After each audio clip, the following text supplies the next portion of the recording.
આ કપડા હુકું છું. હા, મને એમ થાતું તું ફોન કરું, પણ મેં તો કામ પૂરું થઈ જાય ને પછી તને ફોન કરું. તઈ હું મમ્મી થાકી ગઈ. આ કેટલા કપડા ધોયા, એક ગાંડો એ કપડા ધોયા.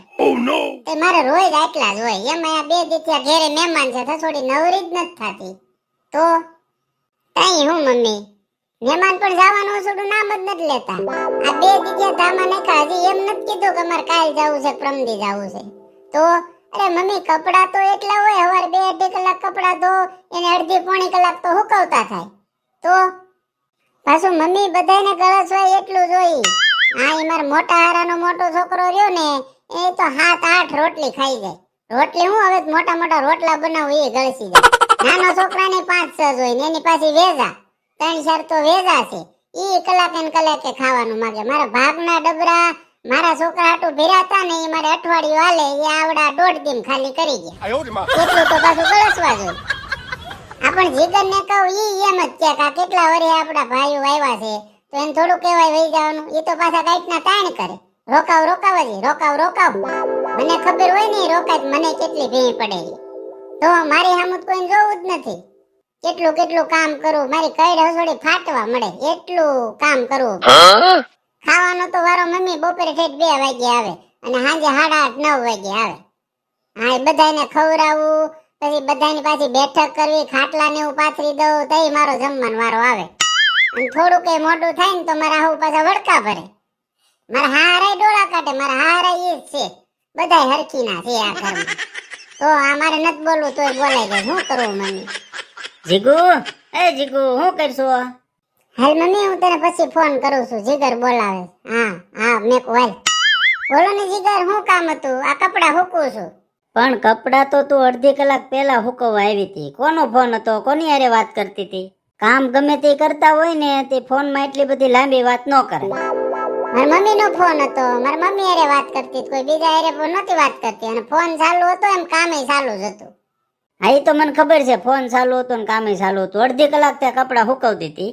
વગર ફોનમાં વાત કરે કપડા હુકવતી હોય તો ન ફટાફટ હુકવાઈ જાય? અને તને એટલી ન ખબર પડે ઘેરે આટલા બધા મહેમાન છે તો કદાચ 5 દી તાર મમ્મી હારે વાત ન કરી તો તારે શું જવાનું? એ કાઈ નો જાય મારું. મેં અઠવાડિયાથી મારી મમ્મી હારે વાત નહોતી કરી. આજ એનો ફોન આવ્યો એટલે વાત કરી. અને મહેમાન હજી કેદી જવાના એ ખબર છે?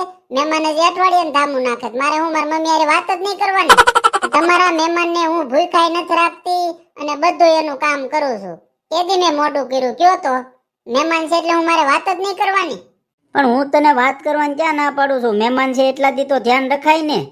અમથા તો અઠવાડિયામાં 4-4 વાર ફોન કરીને 2-2 કલાક વાત કરો છો. કદાચ એક અઠવાડિયું વાત ન કરો તો હું તમારું જવાનું? બસ હો જીગર, અઠવાડિયામાં કોઈ 4-4 વખત વાત નથી કરતું. કામ હોય ને તઈ જ હું મારી મમ્મી હારે વાત કરું છું. ખોટી વાત મને ખબર છે, હું કરતી જ નથી. બસ ભાઈ, મને બધી ખબર જ છે તું કેટલી વાત કરશો ની. તો કપડા હુકવાઈ ગયા હોય ને તો હાલ ફટાફટ બપોરની રસોઈની તૈયારી કરવી છે. ફટાફટ હાલ અને મઢ રાંધવા, નકર બપોર પાછું મોડું કરે. કાંઈ મોડું નહીં કરું. જો કપડા હુકવાઈ ગયા છે, આગળ રસોઈ જ મળું છું બનાવવા. તમારે 12 વાગે મહેમાનને બેહારવું હોય ને તો બેહાર દેજો, રસોઈ તૈયાર રહેશે.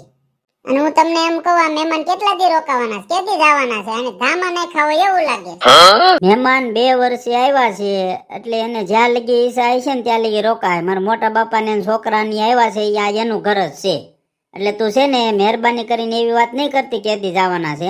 એને રોકવાના જ છે.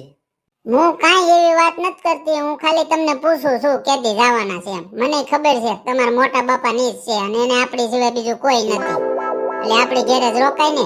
પણ 2 વરી આવ્યા કઈ નો 15-15 દી રોકાવાય. મહેમાન થઈને આવ્યો હોય તો મહેમાનની કેપેસિટી જે પ્રમાણે હોય ને 2-3 દિવસની એટલું રોકાઈને પછી વયું જવાય. પણ તને હું એટલી ભી પડે છે? આ મારું ઘર છે, મારા દાણા પાણી ખાય છે, એમાં તને શું તકલીફ થાય? તકલીફ નો થાય. સવારથી હાન લગી એટલું કામ ઢવડું છું ને તો પગ ને કઈડ ને થોડું ફાટવા મળે છે. તો પૂરી નીંદર નથી થતી. એની આ મહેમાન આટું સવાર 2 કલાક વહેલું ઉઠવું પડે. અને તમારા ભાઈની વહુ છે તો મને હસોડું કાંઈ કામ નથી કરાવતી. એને એમ ન થાય કે લાઈ જીગુ એકલી છે તેને હું વાસણ ધોઈ દઉં, કચરા પોતા કરી દઉં, સવાર ઘડીક કપડા ધોવડાવું. બસ ખાઈને ગામમાં પટલાયું કરવા વહી જાય. ખાઈને વળી પાછી ફળિયામાં બેન વાતું સીતું મળે કરવા. કામ કરવાની હસોડી ખબર નથી પડતી. એ મહેમાન છે, મહેમાન થઈને ગયા હોય ને મહેમાનને કામ કરવાનું ન હોય. અને તું કદાચ 5 દી કામ કરે તું કઈ પતલી નહીં થઈ જા. એવી પતલી થવાની કાંઈ વાત નથી. હું કામ કરું છું હું કરે હે, પણ એને થોડીક તો સમજણ હોવી જોઈએ ને કે જીગુ એકલી છે ને ખાવા વાળા 10-12 જણા છે, તું થોડુંક રસોઈમાં ને કામ કરવામાં મદદ કરાવું એમ. એટલે એને બુદ્ધિ નહીં આવતી હોય, એટલે એને મગજ નહીં હોય. બસ બસ તું મારી યાર ખોટી મગજમારી કરીમાં ને કપડાં હુકવાઈ ગયા હોય ને તો હાલ ફટાફટ રસોડામાં હાલ. બીજી ખોટી મગજમારી કરીમાં. મહેમાન છે ને ત્યાં લગી તારું મોઢું બંધ રાખજે, તારી જીભડી બંધ રાખજે. ખોટી મારી ઇજ્જત જાય ને એવું આ ઘરમાં કરતી ને. એમ નહીં, તમે એમ કેમ બોલો છો ઇજ્જત જાય એવું? મેં હું આ ઘરમાં કર્યું તમારી ઇજ્જત જાય? એટલું કામ કરું તોય તમને આવું બોલતા શરમ નથી આવતી? જોજો ગામની બાઈઓ એટલા મહેમાન હોય ને તો એ પોતે મળવા વઈ ગઈ હોય, અને હું સવારથી હાન લગી એટલું કામ કરું. જહ તો નથી દેતા, પણ મને તમે સપોર્ટ નથી કરતા. પાછા તો એમ કે મારી ઇજ્જત જાય. કેદી મેં તમારી ઇજ્જત જાય એવું કામ કર્યું? એક તો મને દાખલો જો. ગમે એટલું કામ કરીએ તો અમારું તો કાંઈ ગણવામાં જ ન આવે. બસ હવે બંધ થા, મારે કાંઈ નથી સાંભળવું. ફટાફટ રસોઈમાં હાલ અને રસોઈમાં જ બનાવવા.